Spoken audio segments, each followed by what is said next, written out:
Our society, the dynamics of our society is changing rapidly. There's a lot of fears and unknowns.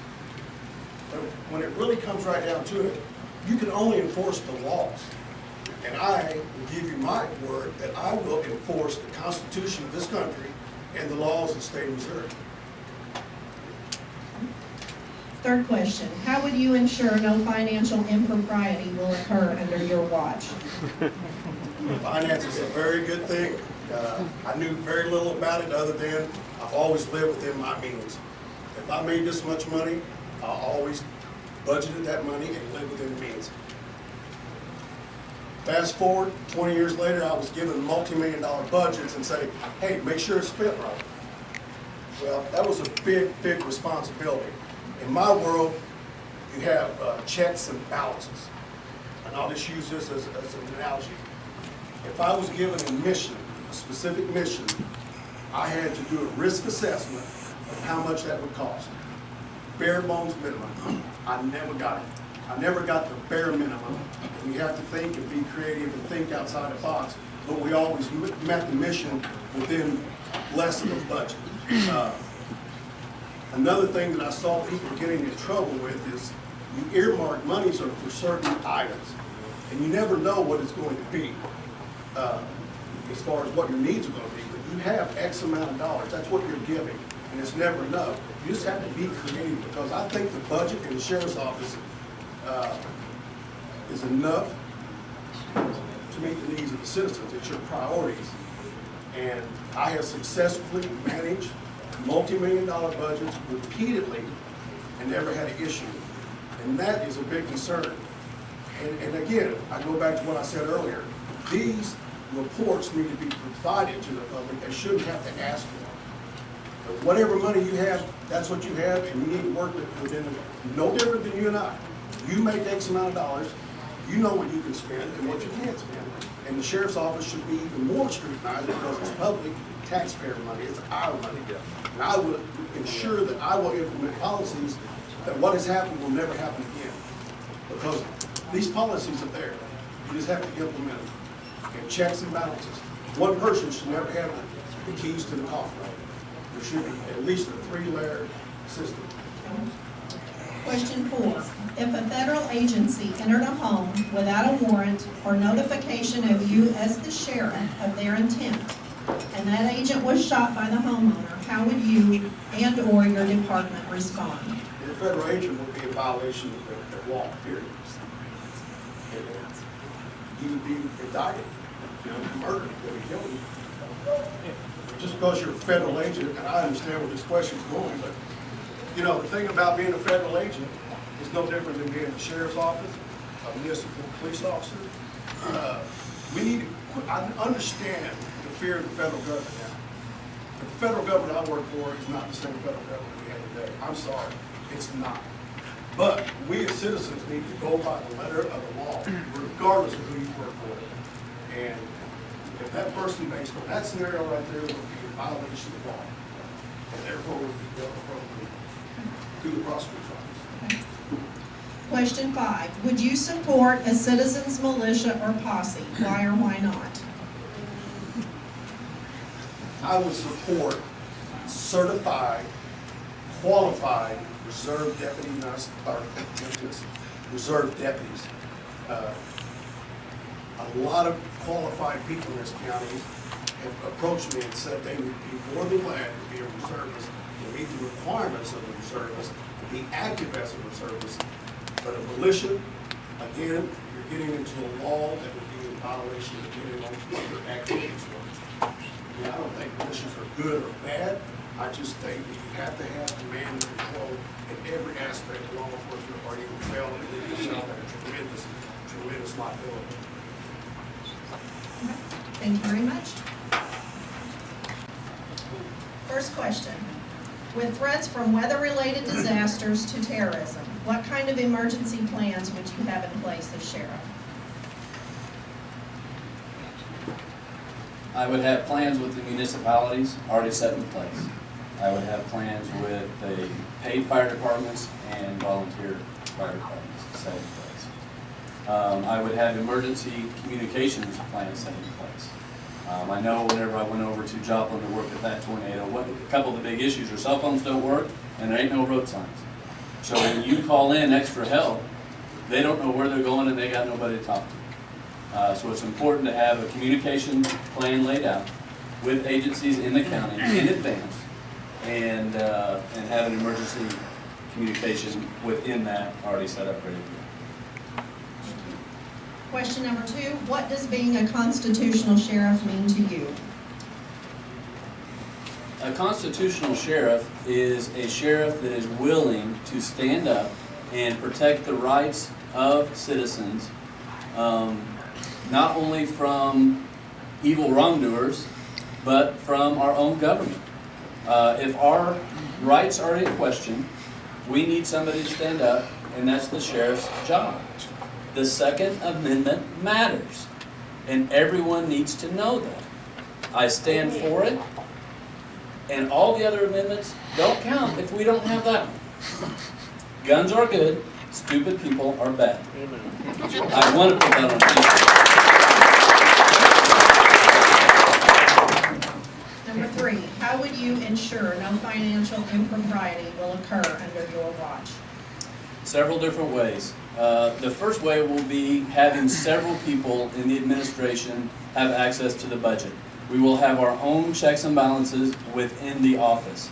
Secondly, I will enlist a panel of concerned citizens to scrutinize and oversee me as sheriff. They will come in, they will have access to everything that the office has. They can walk around and look at desks and pens and pencils if they want. If they want to know about training, if they want to know about things that we're buying, they will have access to it all whenever they want. This will not be quarterly, it will not be set up, it will not be staged. It will be on their own doing. This is very important to me. Number 4, if a federal agency entered a home without a warrant or notification of you as the sheriff of their intent, and that agent was shot by the homeowner, how would you or your department respond? I would, first of all, want to learn all the facts. A lot of times we're guilty today of jumping in and judging people, especially police officers, before we know all the facts. So it would be important to learn all the facts before we jump in and make a judgment. If it is found that that federal agency is in the wrong, after we learn the facts, then I would make an assessment and help in any way possible. I just think it's important not to assume anything, know what we're talking about. After we know what we're talking about, then we can learn the best way to offer assistance. Question 5, would you support a citizens militia or posse? Why or why not? I would. It is important to me that in an emergency situation, everyone know in this room that I will enlist every resource this county and state has to offer to accomplish whatever mission we have going at the time. In an emergency is not the time to be scratching our head trying to figure out what we're going to do. What we need to do is solve the emergency, and if that requires the help of you and you and you and you, I'm going to come get it. Very good.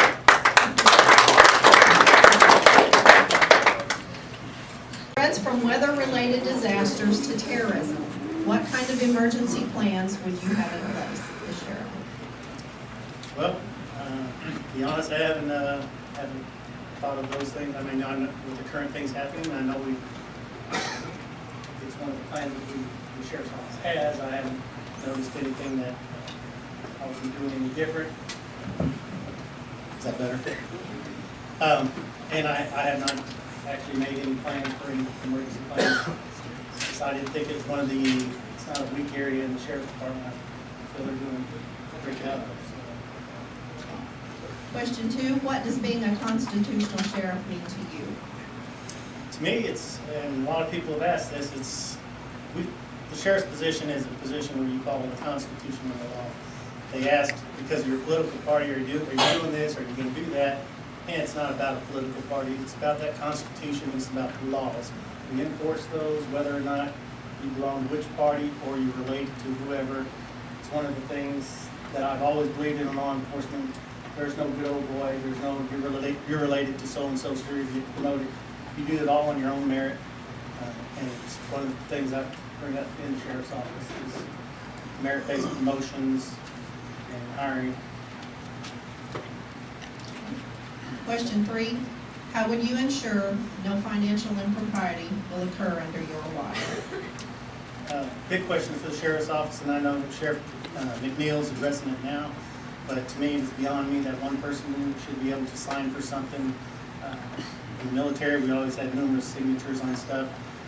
There's no reason why you should be able to purchase something, and it comes into the sheriff's office. It should come into the sheriff's office, and somebody should be seeing that item or items and noting that, okay, yes, we did receive that. To me, that's standard with any business or anybody. You give somebody some money, you want to see what you got for it. It should be there. And that's part of the inventory. Inventory is another way of backing that up. So inventory and possibility of 2 signatures, maybe even one from outside of the office there to verify the things that we purchased. Question 4, if a federal agency entered a home without a warrant or notification of you as sheriff of their intent, and that agent was shot by the homeowner, how would you and/or your department respond? Well, we respond, it's kind of a tough question as far as, because we don't know why the federal agency is in there. There are exigent circumstances where you enter a house without a warrant. Why that's happening in our county and the county sheriff's department's not notified of it would be a big issue. We would investigate like anything else, even if, I would think, even if we were told, no, you can't, I believe we'd still assert as much as we could our own investigation into an open investigation where everybody would see what happened or what's taking place, why they were there. And I believe as sheriff, I would meet with that agency's head person and asking them, why weren't these procedures followed in our county? Why wasn't the sheriff's office notified? Because sure enough, if something happens, they're going to be wanting our help if they've made a mistake and entered without the right number of people or whatever, and somebody does get shot. Question 5, would you support a citizens militia or posse? Why or why not? Just a citizen's posse that's not related to the sheriff's office anyway. That's a question. Because some sheriff's departments have what they call their sheriff's posse. And they go out and assist the sheriff's office. They're not deputy sheriffs. They're a posse that comes together and helps the sheriff's department. I would assist something like that. If we could do it, and the liability there would be no extra liability on the sheriff's office. We would, of course, accept any help from the public that we can. Thank you very much. That's from weather-related disasters to terrorism. What kind of emergency plans would you have in place as sheriff? Well, I think it's important to, first of all, make sure that we have close relations with our emergency management agency in regards to the weather-related incidents. There's so many different available things out there that we can get our hands on. It's just a matter of knowing the right people and making the right phone calls. So the preparedness is stepping out and getting a hold of the right people and making sure that we have a grasp on what is available to us. I think that's very important to know. And that's one of the things that I think is underutilized in a lot of law enforcement agencies. There's a multifaceted available things to law enforcement, local law enforcement, that aren't utilized. And that's one thing that I think that we could look at and Question 2, what does being a constitutional sheriff mean to you? well, basically being a constitutional sheriff, a lot of you may know, some may not. There's Constitutional Sheriffs and Police Officers Association in the United States. There are several police officers and sheriffs that belong to that association. The basis of that group is the officers and the sheriffs stand up for what the Constitution says and protect the people. the Bill of Rights outlines several rights that we have according to the Constitution through the amendments. And the basis of that is constitutional sheriffs will stand up against the federal government when they see the federal government trying to impose on the citizens of their county and do unconstitutional things against the citizens of the county. One quick example for you.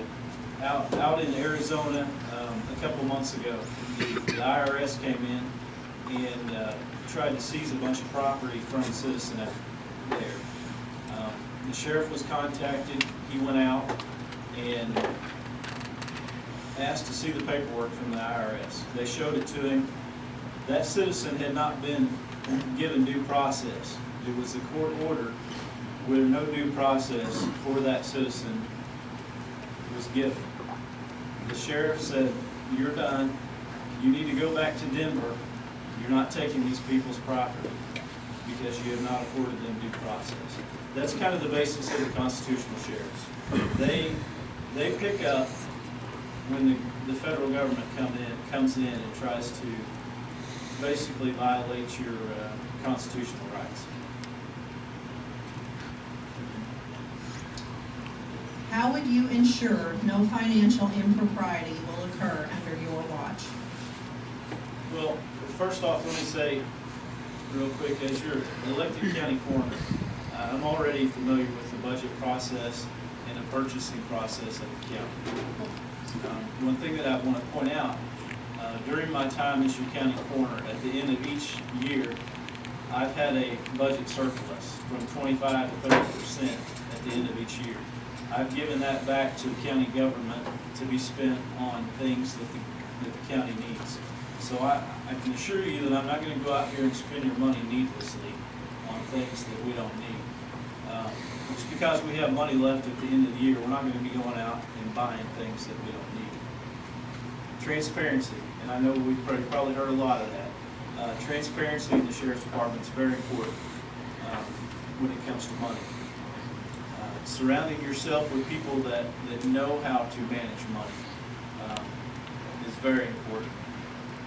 But when we talk about transparency, I think it's important that at some point the citizens of the county have to get involved. If they see something at the sheriff's department that they have a question about, I expect them to ask that question.